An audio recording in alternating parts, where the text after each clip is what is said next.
Begitu mudahnya orang melakukan sholat. Bacaan di dalam sholat itu yang wajib. Kalau anda tahu, yang wajib dibaca waktu anda melakukan sholat duhur, maghrib, isya dan seterusnya, itu cuma 5.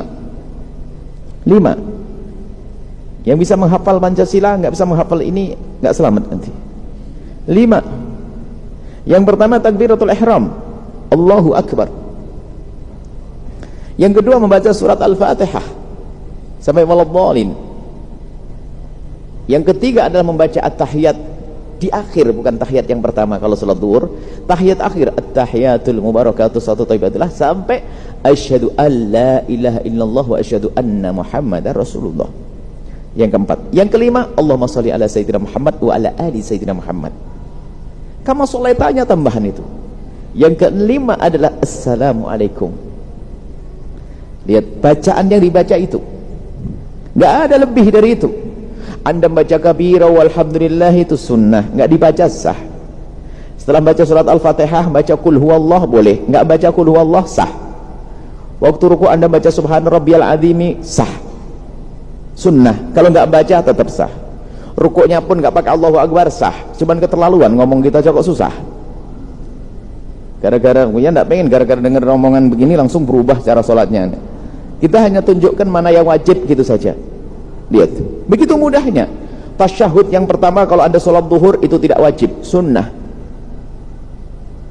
Kemudian masih bisa ditawar lagi. Kalau saya nggak hafal Fatihah bagaimana? Bukan untuk Anda loh ya. Bagi yang tidak hafal surat Al-Fatihah bagaimana? Ganti surat yang lainnya. Surat Qul huwallahu ahad, nggak hafal surat Ikhlas, nggak hafal semuanya. Terus hafalmu apa? Saya nggak punya hafalan Quran. Karena dia tobat sadar sudah umur 80 tahun dia. Pinter dia. Minggu depan malaikat Israel datang dia tobat, pinter dia. Nggak bisa apa-apa, Fatihah nggak bisa. Terus bisa mau apa? La ilallah, la ilallah bisa saya. Oh boleh. Akhirnya sholatnya adalah diajari setelah Allahu Akbar baca la ilaha illallah, diperkirakan panjang waktunya seperti kalau baca Fatihah itu seberapa? Setengah menit la ilaha illallah Allahu Akbar la ilaha illallah la ilaha illallah la ilaha illallah. Itu bagi dia. Kalau Anda nggak sah jangan ikut-ikutan. Itu bagi orang yang nggak hafal Fatihah. Tapi kalau memang betul di sini diam-diam nggak hafal Fatihah gitu aja la ilaha illallah. Disepakati ulama itu nggak ada khilaf, bukan perbedaan ulama. Ya begitu ulama berkata. Nggak hafal mau dipaksa bagaimana? Nggak hafal baca boleh kok. Bahkan pada hakikatnya membaca Al-Quran dengan melihat itu lebih bagus daripada dengan hafalan. Ini kaidah umumnya begitu. Membaca Al-Quran dengan melihat lebih bagus daripada dengan hafalan. Sebab anggota tubuh semuanya punya amal ibadah.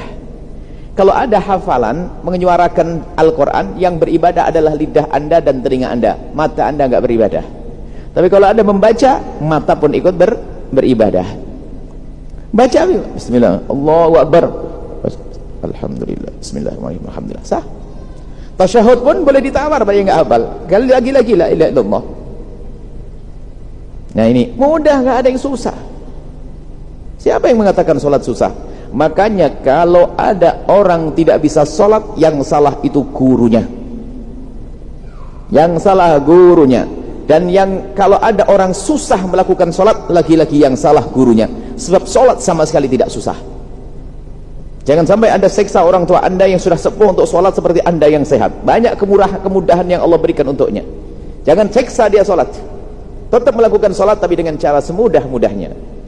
Jangan sampai orang menjadi tidak sholat karena merasa keberatan melakukan sholat, maka Anda ikut dosa menjauhkan orang dari sholat karena kurangnya ilmu. Kakek sudah sepuh berdiri saja sudah pakai tongkat, dipaksa oleh anaknya harus berdiri goyang-goyang betul. Anaknya kan baru belajar kitab Safinatun Najah, di situ disebutkan kalau sholat harus berdiri. Akhirnya Pak, kalau nggak berdiri nggak sah Bah. Saya nggak kuat, harus berdiri Mbah. Boleh berdiri, betul jatuh ke jidat-jidatnya. Besok disuruh lagi, enggak, nah saya takut apa? Takut kejedot. Ini yang salah, cucunya yang ngajari salah. Tidak susah sholat.